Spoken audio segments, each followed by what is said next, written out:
Bem, no dia de hoje, militares da reserva apresentaram uma carta, ontem ou hoje, a carta dos militares da reserva, oficiais da reserva. Esta carta gerou um comentário, claro, já teve uma grande repercussão, inclusive no alto comando do Exército ou das Forças Armadas, e houve um comentário do jornalista Paulo Figueiredo, que é neto do general falecido João Batista Figueiredo, responsável pela abertura democrática no Brasil, e esse jornalista, Paulo Figueiredo, fez um comentário que mexeu com o alto comando, com os generais de 4 estrelas, não sei se com alguns ou com todos. E aí, hoje, o alto comando ou generais responderam a essa carta dos militares da reserva, e já havia militares da ativa preparando também uma carta, e ele fez um comentário. Hoje houve a resposta do alto comando, que nós vamos mostrar um trechinho. Mais informações, porque ontem, como dissemos aqui, militares da reserva divulgaram uma carta na qual afirmam que o Supremo Tribunal Federal impôs ao Brasil um regime de exceção e que está ferindo as bases democráticas do país ao usurpar as atribuições do Poder Executivo e do Legislativo. Hoje, militares da ativa também organizaram uma manifestação na qual citam, eu vou abrir aspas, uma instabilidade política e social no Brasil, fecho aspas. E ainda, relacionado ao tema, há pouco o Exército divulgou uma nota sobre um comentário de Paulo Figueiredo no programa de ontem. Foram bem rápidos, né, para me responder. Eu agradeço, a deferência é recíproca. Também tenho bastante deferência pelos senhores. Só acho que não foram muito rápidos para responder da mesma forma quando o Alexandre de Moraes ignorou o relatório das Forças Armadas sobre as eleições. Faltou esse prazo aí de poucas horas para a resposta. Não veio, né? Não veio.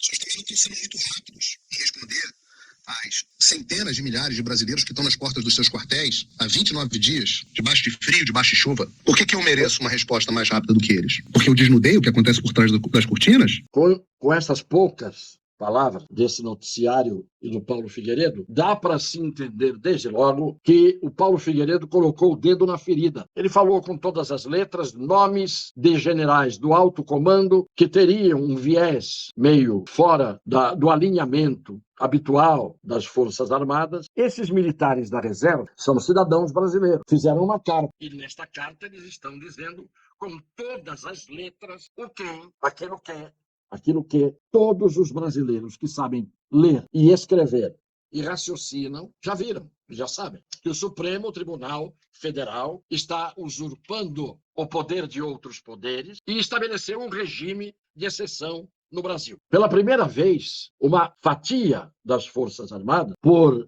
militares da reserva, oficiais da reserva, diz com todas as letras o que todo mundo diz nas entrelinhas, ou não diz. Todo mundo que eu digo, todos aqueles que deveriam dizer. Claro que a maioria da imprensa não diz, porque não quer dizer, porque mente, porque nega informação, porque tapeia o povo, e porque tem o lado da ilegalidade. Hoje, o que a gente está vendo é que, desde um bom tempo, eu venho dizendo que é muito estranho o tipo de avanço sobre a Constituição e as leis. Há muito tempo eu venho dizendo que era muito estranho que houvesse assim uma ousadia, um atrevimento por parte de membros do Supremo Tribunal Federal e do TSE e até do STJ. Eu dizia, tem gente que tem costas quentes, costas largas, tem gente que tem cobertura. A gente começa a ver aqui e ali e percebe, hoje já estamos vendo, que uma parte das Forças Armadas, daqueles que estão no alto comando, tem um viés enviesado do ponto de vista da legalidade, da constitucionalidade e disso que os militares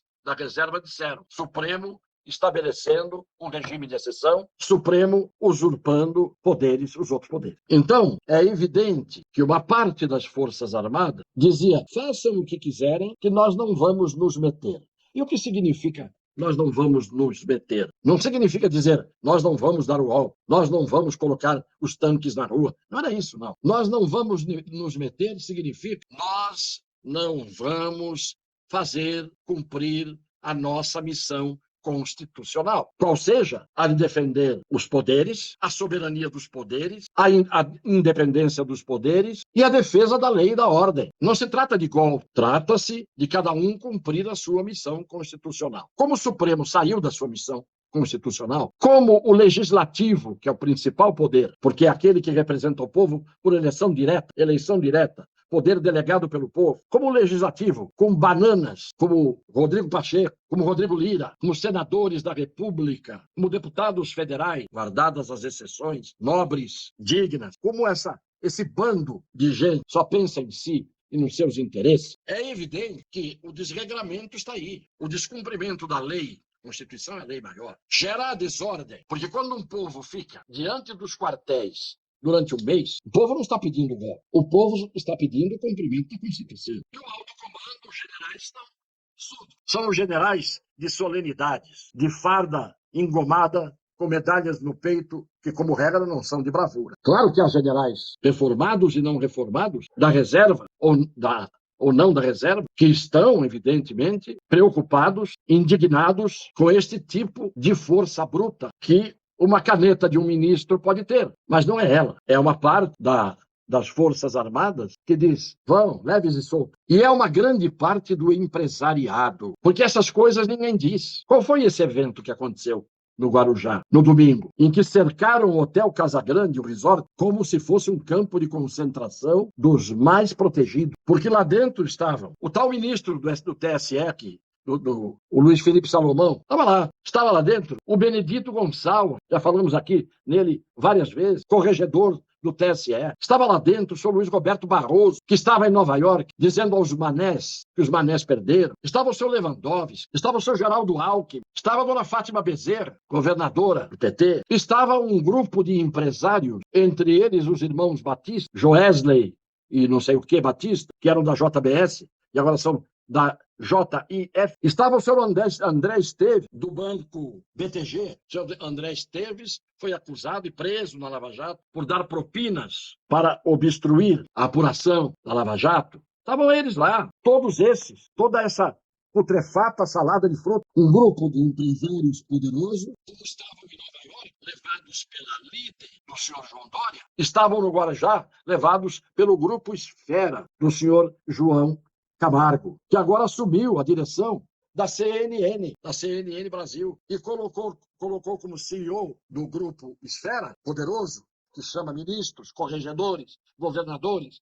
vice-presidente da República, cerca o Casagrande todinho, colocou como CEO a mulher dele, a Camila Funaro. Então, o que a gente vê é que a proteção que dá a cobertura a esses corajosos de plantão vem de todos os lados. Ninguém pense que isto é o ato isolado de um tresloucado ministro do Supremo Tribunal Federal. Os senhores não têm ideia o que acontece por trás, nos bastidores da política, da politicalha, da politiquice. Os senhores não têm ideia. Bastidores do poder. Esses interessados querem voltar a se locupletar, a ganhar cada vez mais. Então, quando a gente pensa que há uma caneta solitária em alguns juízes do Supremo Tribunal Federal ou do TSE, por trás disso existem poderosíssimas forças. Aquelas forças que não se conformam e não se conformaram em ficar fora da comilança, que é a regra no Brasil. E por trás disso, BTG, o banco, X9, Bradesco, Santander, todos esses beneméritos da nação brasileira, todos preocupadíssimos com a fome do povo brasileiro. Não, preocupadíssimos, esfomeados que são, com a sua própria fome, de ter cada vez mais o que já tem em abundância, à custa da miséria de muitos, do sofrimento de tantos. Estão cercando tudo que eles querem. As lides do João Dória, esses empresários trilionários, bilionários, que não se cansaram de comer, de se banquetear, à custa dos governos sucessivos, corruptos que nós tivemos no Brasil, mas agora voltam eles com força total. Se reorganizaram depois de passar 4 anos minando um governo que está longe de ser o ideal, mas que está longe de ser para eles o governo ideal que os favoreça. E, portanto, vão voltar, todos eles, todas essas forças. E as Forças Armadas, que deveriam defender a Constituição, a lei, a ordem e a soberania dos poderes, está absolutamente inerte. E não se pode, no Brasil, pedir que as Forças Armadas ponham ordem na casa, defendendo a Constituição e a lei. Não, não se pode. As Forças Armadas que fiquem lá, fazendo ordem unida. Está muito bem pro gasto. Quem é que pode fazer o que quer no Brasil? O Supremo Tribunal Federal. Exatamente com a proteção dessas forças todas que eu estou mostrando. É isso que é preciso ser dito, que é preciso ser divulgado, que é preciso ser levado aos ouvidos de todos os cidadãos brasileiros, para que cada um, depois por si, traga consigo a sua omissão, a sua ação, a sua coragem, a sua covardia ou a sua indiferença. Cada país tem o povo que merece. Vamos ver se hoje o povo brasileiro tem outro tipo de índole, como parece ter. Uma grande parte já está demonstrando isso, ao contrário de antigamente, quando, antes de tudo, as prioridades eram carnaval, suor e cerveja, sob o ápice do futebol. Vamos ver se os nossos netos herdarão um país em que a vergonha na cara esteja presente em cada cidadão, em cada cidadã brasileira. Um beijo no coração das pessoas de boa fé.